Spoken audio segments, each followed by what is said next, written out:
This podcast is a Radio Mike original production. Head to radiomike.com.au to find out more. This episode of Harry Potter and the Boys is brought to you by Radio Mike on Patreon and the 20th Century Boy podcast. Head to patreon.com/Radio Mike and for as little as $1 a month, get a bonus podcast every week. And search 20th Century Boy on your favorite podcast app to hear more from me every week. 50 years after the final Harry Potter book, Harry Potter is now headmaster of Hogwarts, ready to usher in a brand new generation of witches and wizards. My name's Radio Mike, and I love Harry Potter. In fact, I love Harry Potter so much that when I was a kid, I wrote a series of 7 Harry Potter fan fiction novels. This is book 2 in that series. Welcome to Harry Potter and the Team Wizard Tournament.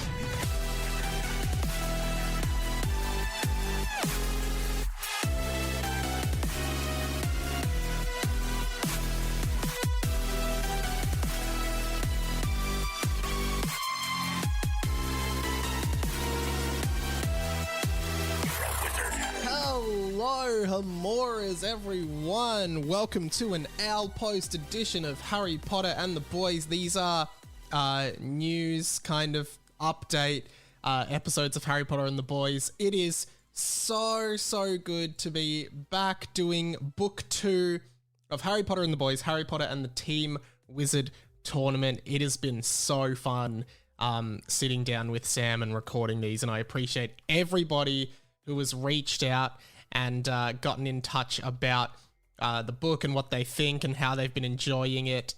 So thank you so much. I will do obligatory plugs up the top. If you like what I do, patreon.com/Radio Mike, little as $1 a month. If you think this podcast is worth $12 a year, jump on the Patreon. Every dollar counts, really helps us. And of course, you can now rate podcasts on Spotify. So I would love for people, if they can, to, if you listen on Spotify, or even if you don't, but you use Spotify for music, go onto the Harry Potter and the Boys page and, just give it a 5-star review if you can. That would really help it out, and also makes us look really good, which is awesome. Check out my other pod, 20th Century Boy. If you want to hear more of me every week, you can, of course, do that. Guys, I'm so glad to be back. As I said, it's been so funny, these first 2 chapters, Voldemort's last fart, and of course the chapter that just sets things up a bit.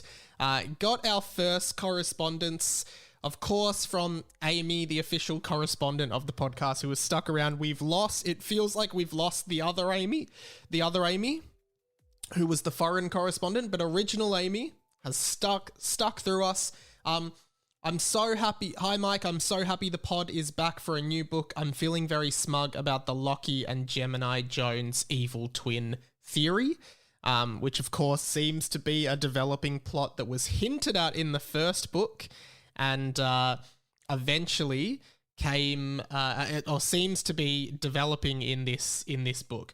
One of the best things about Harry Potter and the Boys is how the characters are aware of the books. I reckon when the Team Wizard Tournament is announced, one of the boys will say, wait, shouldn't this happen in book 4?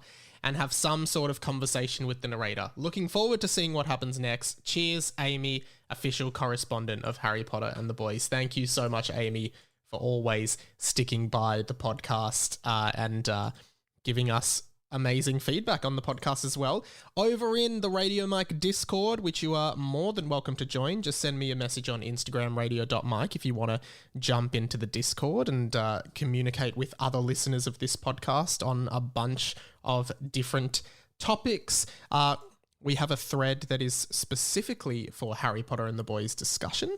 And at the moment, we got some really good feedback from Ganonbort, who listens to both of my podcasts. He said, loved it. I think both things can be true about J.K. Rowling having not planned the Horcruxes, because I believe in the first ep, Sam and I talked about how the Professor Quirrell possession thing at the end of Philosopher's Stone is a little bit ambiguous, as where I said I wasn't sure if she had fully planned what was going to happen by the end of the series at that point, because it didn't really fit with the Horcruxes thing. But anyway, she could have not planned it, but made it vague enough to fill in later smoothly. Like, the story is that whatever was left of Voldemort was rumored to be wherever Quirrell was off visiting, and he was trying to track it down, which was Albania, I believe. And I think that Professor Quirrell was possessed by the original soul fragment of Voldemort that wasn't a Horcrux, like the leftover wandering soul fragment. The way it seems to make sense... Oh, well, this is what Ganondorf actually says. The way it seems to make sense is that whatever form Voldemort's fragment of soul was taking was probably similar to the other Horcruxes, but it didn't have a vessel. So it either warps Quirrell's mind or convinces him to give up the back of his head for power. He then returns to that form when Quirrell dies. I agree with that. Apparently, Wormtail mixes a potion of unicorn blood and Nagini's poison to make the baby body, which would also tie into him drinking unicorn blood in the first book. That's a good explanation. Very excited for the pod to be back. Still love the consistency of you guys to call the next sentence and paragraph as you're riffing off the current one. Awesome. Scooter says, I absolutely loved chapter 1, big time awesome. And Radio Christina, who also listens to both of my podcasts, says, holy moly, the second book is just absolute chaos and we are only 2 chapters in. Also, to answer the signing boobs question, because we talked about at the end of chapter 2, a character signed another character's boobs, and I was asking, what is the appeal of a boob signage? Is it a sexual thing or is it a funny thing? Still would enjoy feedback on this because I don't understand it. But Christina says, a friend of mine has had hers signed by a comedian a couple times. Well, that's pretty much it. She's had a friend who's had her boobs signed by a comedian. Because Sam and I were saying, do comedians sign girls' boobs, or is that more like a rock star kind of thing? But anyway, got one in from Claire. Claire said, Mike, how do I become a guest on Harry Potter and the Boys, aka my new favourite podcast? Message from Love your Ryan work. Beveridge. Thank you very much, Claire. He said, hey Mike, did you ever play the Harry Potter trading card game? No, I didn't. Having a lol at all the ways they've drawn Hermione. So there's various Hermione-based cards in the Harry Potter trading card game. If you've played it, let me know. Love a good card game. And Hermione looks exceptionally different in every photo.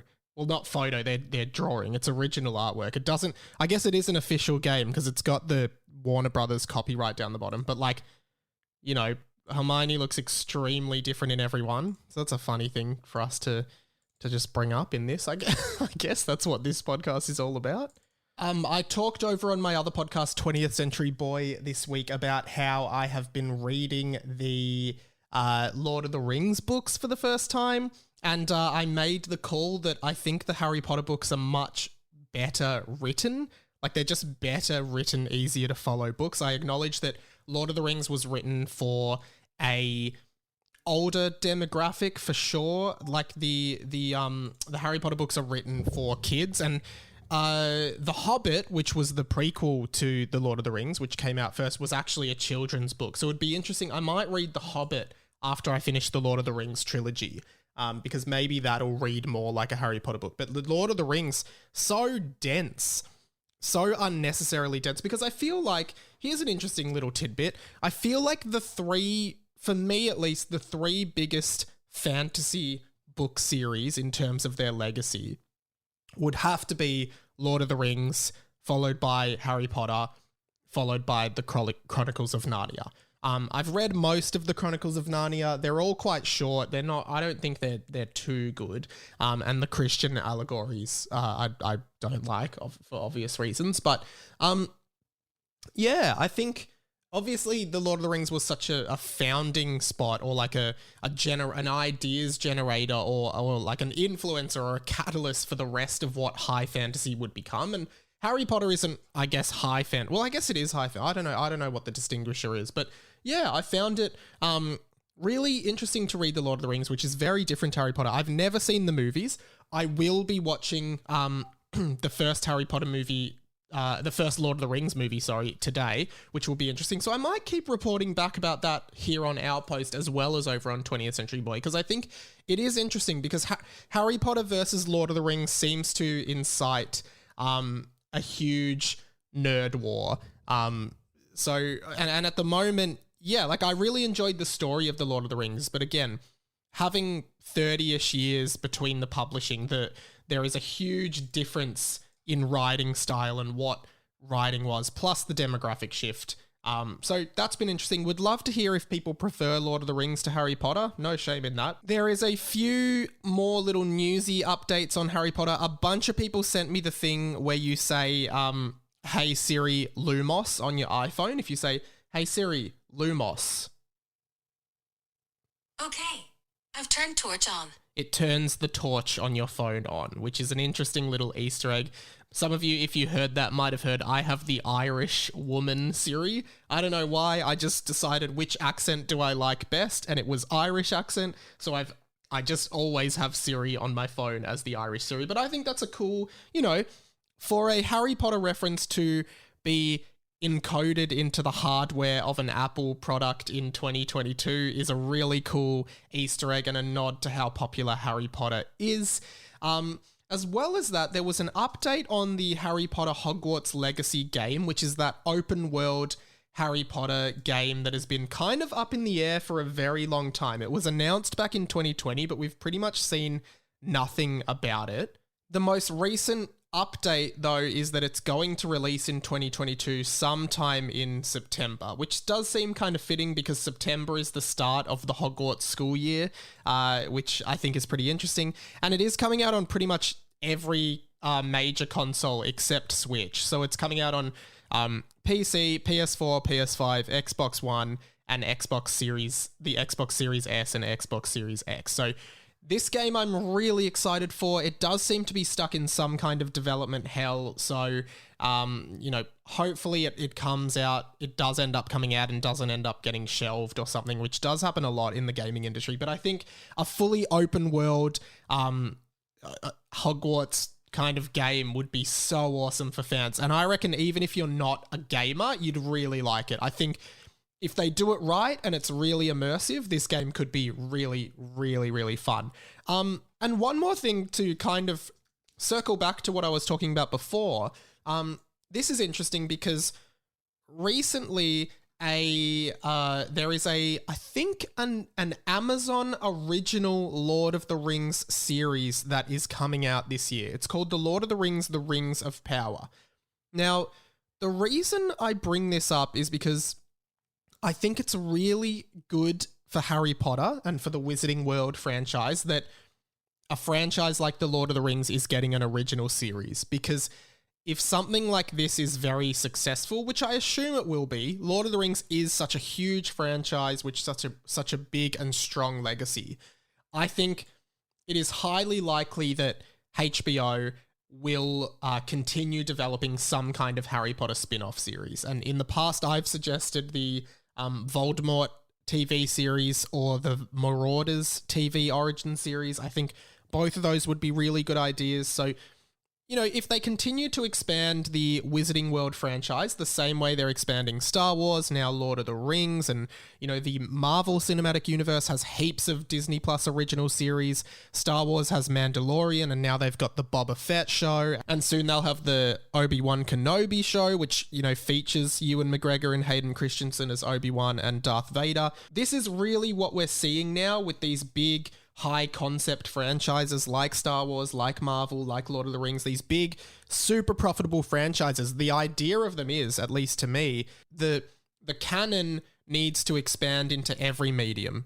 Books, movies, TV shows, games, podcast. Like, we need to make money everywhere off these franchises. And I think Disney's doing it the best with both Marvel and Star Wars. Marvel has had WandaVision, Loki, Hawkeye, all these new series that it's like, okay, if you want to get the full Marvel Cinematic Universe story, not only do you have to go to the cinemas to see the movies, you also have to go and sign up to Disney Plus and watch the TV shows on that. And, okay, we're going to put out a game as well that's going to have like some kind of history, story element of the universe. So if you're a hardcore fan, you have to play that. I think that's what it's going to be like for these franchises moving forward. We've already got Secrets of Dumbledore and the Fantastic Beasts franchise coming out soon. I think that comes out in April, so not long away now. And then, of course, we've got Cursed Child. That's an on-stage experience. So I would be genuinely surprised if some kind of TV spin-off is not in the works that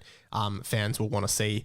So yeah, I'm keeping my fingers crossed. I think Secrets of Dumbledore has really high potential, and I think any TV series also has really good potential. So I'm really crossing my fingers that the Harry Potter canon continues really well. But guys, I'm going to leave it there for today. Thank you so much. It's so good to be back. I love that you guys have all so keenly come back to the podcast. Please share it around. Let people know about it. Let people know about a funny moment. And of course, Sammy Garlep is on for the next bunch of weeks, and he's been fantastic. So go and see Sam's show as well at the Melbourne International Comedy Festival. You'll like this one. Just go to the website, type in Sam Garlep, check it out. I saw his show last year. Super funny. I'll be there one of the nights, so would be good to see you there if you are there as well.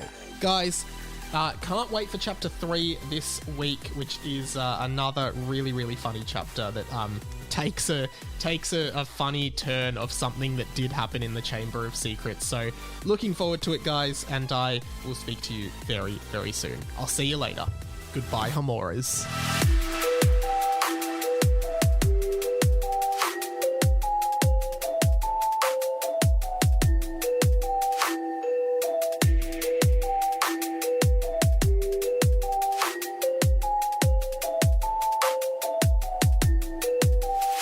This episode of Harry Potter and the Boys was brought to you by Radio Mike on Patreon and the 20th Century Boy podcast. For as little as $1 a month, get a bonus podcast every week at patreon.com/Radio Mike. And search 20th Century Boy on your favourite podcast app to hear more from me every single week. See you there. This podcast was a Radio Mike original production. Head to radiomike.com.au to check out all our other content, stay up to date at radio.mike on Instagram, and get in touch, radiomikepod@gmail.com.